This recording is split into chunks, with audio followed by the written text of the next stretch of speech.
Se va a grabar. Muy Sí. buenas noches. Vamos a iniciar una nueva sesión de Diálogos al Café Marcos Escudero. Esta vez la segunda sesión del 2025, con un auditorium inicial muy numeroso, mostrando el interés que significa el tema a tratar el día de hoy, que se refiere a los nuevos contratos para explotar el litio. El panel ¿Quieres que estará... te dé unos audífonos? Por favor, apaguen sus micrófonos. Tema de nuevos contratos para explotar el litio, con un panel que estará formado por Francesco Sarati, Héctor Córdoba, Ricardo Alba y José Carlos Solón. Entre las preguntas que tenemos para plantearnos en esta charla están: ¿cuál es la estrategia de aprovechamiento del litio? ¿Cómo seleccionan los socios o inversionistas? ¿Qué características tienen los nuevos contratos? ¿Qué implicará su ejecución? ¿Qué ventajas ofrecen y a qué se compromete el país? La charla se va a desarrollar a través de la presentación individual de 15 minutos en el orden que he mencionado. Empieza Francesco, luego Héctor, sigue Ricardo y termina José Carlos. Y luego de los 15 minutos individuales pasaremos a una ronda en la que los cuatro panelistas podrán complementar su presentación inicial o ejecutar alguna pregunta a otro panelista. Finalizado ese proceso, que durará más o menos unos 20 minutos, tendremos a bien escuchar las preguntas que el auditorio pueda presentar a cada uno o a todos los panelistas. Entonces, le voy a dar la palabra a Francesco Sarati, por favor, para que inicie su exposición de 15 minutos, rogándole, por favor, que trate de adecuarse al tiempo asignado. Por favor, Francesco.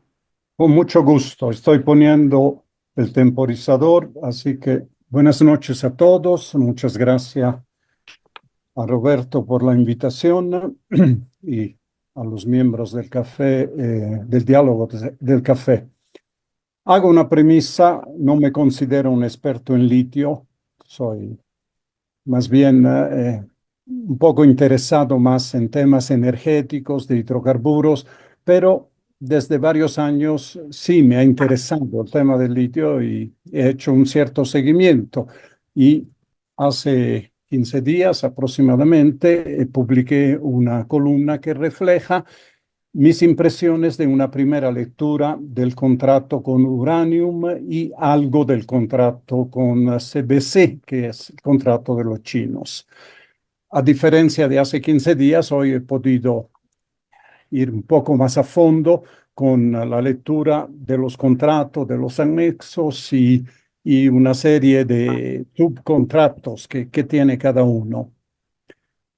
No he cambiado mi visión de fondo. Yo creo que Bolivia ha perdido, no sé si irreversiblemente, pero pesantemente. Yo creo el tren de poder ser un jugador importante en las grandes ligas del litio.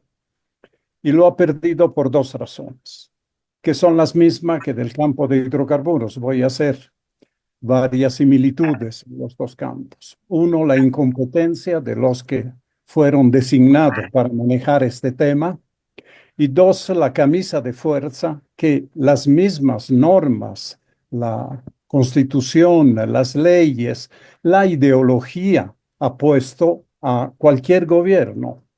Es un poco curioso que muchas de esas normas se pusieron en función, yo diría, de otros gobiernos. Cuando se hizo la ley de hidrocarburos, se pensaba de aplicarla a otros gobiernos para hacerle la vida imposible, pero resultó que el MAS fue gobierno y tuvo que lidiar con algo que no estaban preparados para hacerlo.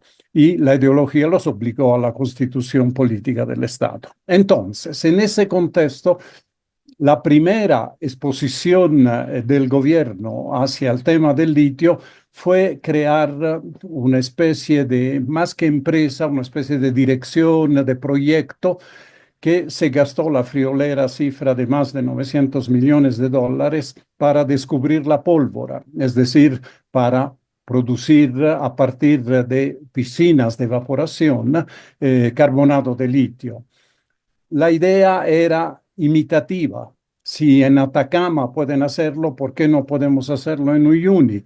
La gran diferencia son las condiciones, como sabemos, climatológicas. En Atacama llueve 3 meses al año y en Uyuni, perdón, en Atacama 3 días, en Uyuni 3 meses al año. Y esto hace que el proceso de evaporación sea mucho más lento y más complicado. Cuando entró el nuevo gobierno de Luis Arce, trataron de corregir esa situación, entonces recuperar a como de lugar el tiempo perdido. Y esta recuperación vino a través de la empresa del litio y a través de la idea de hacer contratos de explotación que estuvieran dentro del marco de las leyes. Y además se trataba de no repetir errores que se han hecho en la industrialización, como la planta de amoníaco y urea, donde habiendo plata se la compró, pero no se la supo manejar. Hoy en día está por enésima vez parada la planta y como siempre produce más paros que urea, ¿verdad? Y por otro lado, la intención final era tener ingresos que de alguna manera no sustituyeran, pero no reemplazaran, porque es imposible, pero paliaran la declinación de los ingresos de los hidrocarburos.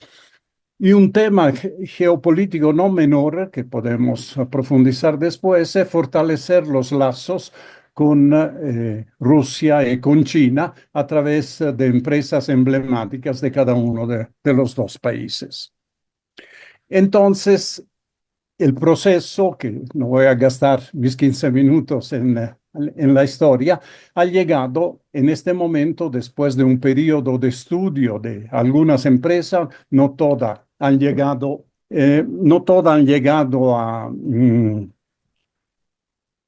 a firmar contrato, ni siquiera convenios de estudio, pero dos de ellas han logrado tener convenio de estudios y han tenido resultados que para ellos son suficientes para arriesgarse a hacer contratos. Y tenemos en este sentido algunos contratos. Los contratos tienen el de uranium. El de uranium de la rusa es un contrato a palabras de asociación accidental para producir carbonato de litio con el proceso de EDL, extracción directa del litio, que se utilizan salmueras vírgenes, es decir, hay que sacar las sales del salar de Uyuni y no se utilizan, quiero decir, las piscinas que de triste memoria, ¿no? Que han tenido un gran fracaso. Bueno, entonces, sacando las sales de allá, producirían carbonato de litio a través de un proceso de purificación de las sales, eliminando elementos que no tienen que entrar para poder tener una calidad de baterías del 99,5%, principalmente el magnesio. Esta es una de las taras que tiene el salar de Uyuni, en general los salares bolivianos, respecto a otros salares.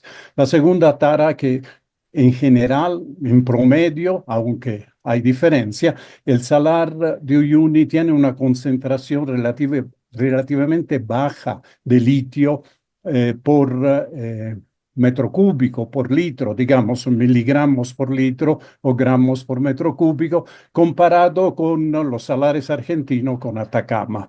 Estas son dos problemas que se resuelven obviamente con economía de escala. Tenemos evaluados 21 millones de toneladas de litio en el salar, que obviamente no está distribuido uniformemente, hay lugares más concentrados y otros no. En estos lugares de mayor concentración, espero que se pueda ver, yo tengo una imagen. ¿La pueden ver? La Sí. concentración en rojo más oscuro es el sur del salar donde se está desarrollando toda la historia de la explotación. ¿Sí? Esto es el lugar de mayor concentración, entonces, en un cierto sentido, estos contratos están recibiendo la crema del salar de Uyuni, donde el litio está concentrado en más de 1,2 gramos por metro cúbico. En otros lugares es mucho menos, el promedio es 0,5, 0,6. Aún no hay un estudio definitivo sobre eso, pero como han visto también en la figura hay mucha diferencia de uno a otro. Pero volvemos a los contratos. Yo veo una similitud con los contratos petroleros. Es decir, son contratos que estándar en el aprovechamiento de recursos naturales. En los contratos petroleros hay dos contratos en especial, que son los de producción compartida y la de operación. La de operación es servicios y este contrato de operación se refleja en los contratos que son en realidad para dos plantas de la empresa china, del consorcio chino. Ahí es simplemente contrato de servicio. ¿Qué significa? Que ellos ponen toda la inversión y la producción que viene de esa inversión, si es que funciona, porque si no funciona pierden todo, si funciona técnicamente económicamente.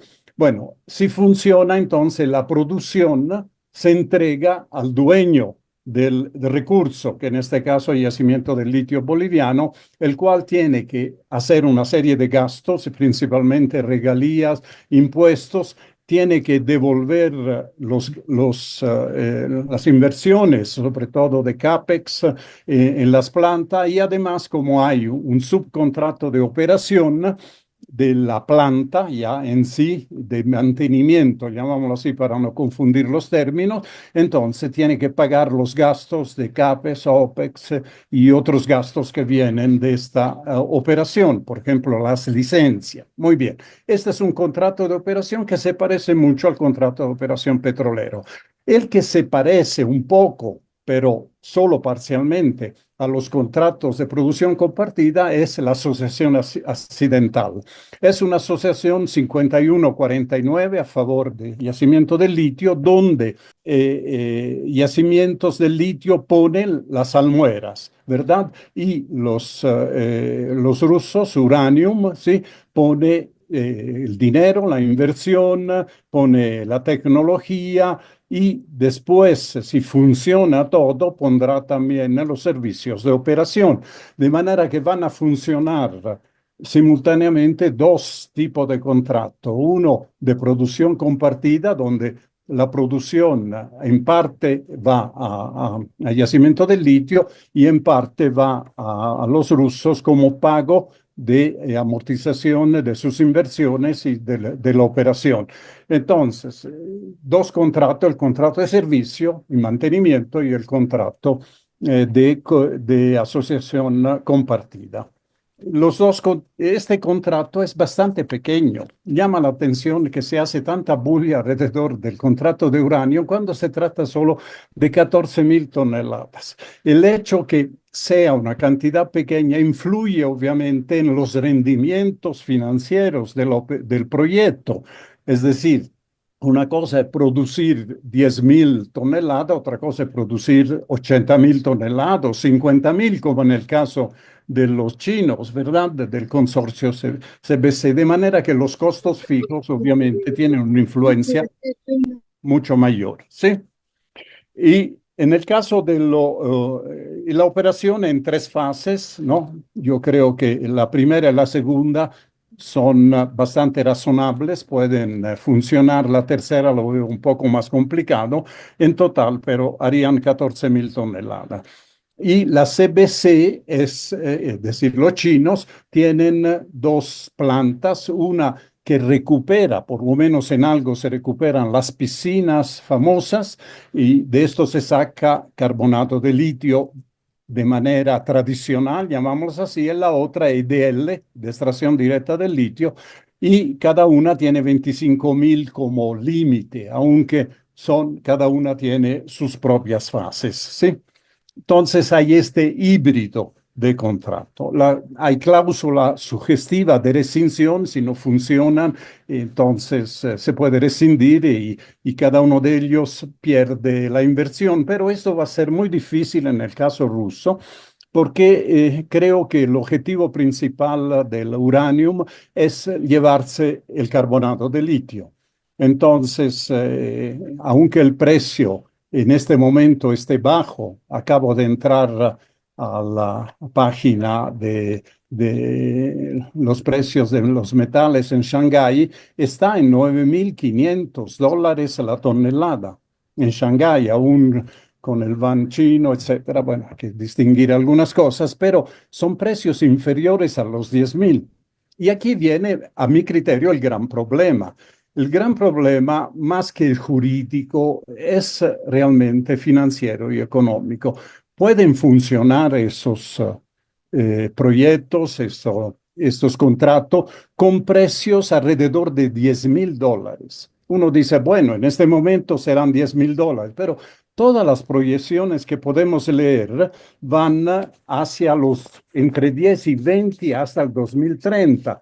Y les digo una cosa, basta razonar, no se necesita ser un gran experto para ver de qué depende el precio del carbonato de litio. Hay algunos factores, vamos a nombrarlos simplemente. La demanda de vehículos eléctricos debía ser mucho más creciente. Se ha frenado, se ha ralentizado, sobre todo en Europa y ahora tal vez hasta en Estados Unidos con las nuevas políticas. Es decir, sigue creciendo, pero más lentamente.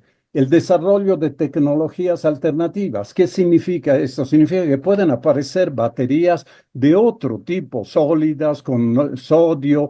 No sabemos todavía, la innovación y la investigación avanza. Entonces, ya el pedido, la demanda de litio va a ser más baja.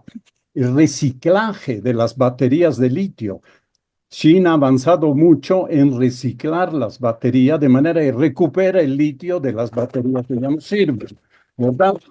Y al ser de producción, si el precio es alto, hay muchos pequeños productores que ven una oportunidad. Si el precio es bajo, evidentemente ya no producen eso, van a estar a la espera, pero el precio es bajo, no conviene. Entonces, ¿cuál es el punto de equilibrio? El punto de equilibrio se cree que no va a pasar de los 20.000 en los próximos por lo menos 5 años. Factores geopolíticos.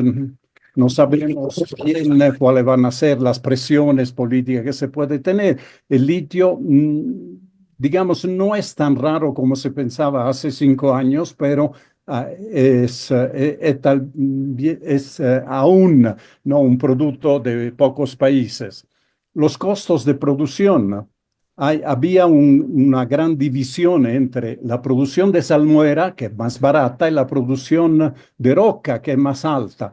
Pero también ahí la tecnología avanza. China ha logrado acercarse mucho con producción de roca, de litio, a los costos de la salmuera. Por tanto, eso puede también variar. En las políticas gubernamentales, el ascenso de Trump, sin duda, tiene contradicciones, porque por un lado se muestra crítico hacia la transición energética, el cambio climático, pero por otro lado tiene a su derecha Elon Musk, que es el mayor productor de automóviles eléctricos de Estados Unidos. Entonces, no sé cómo va a conciliar estas dos cosas.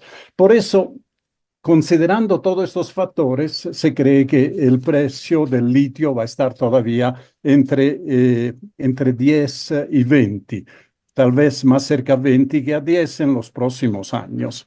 Los contratos tienen varias incertidumbres, ¿no? Por un lado, hay obligaciones recíprocas durante 30 años. Eso es un tiempo bastante largo. Incluso para como diría, la tecnología de estas plantas que utilizan.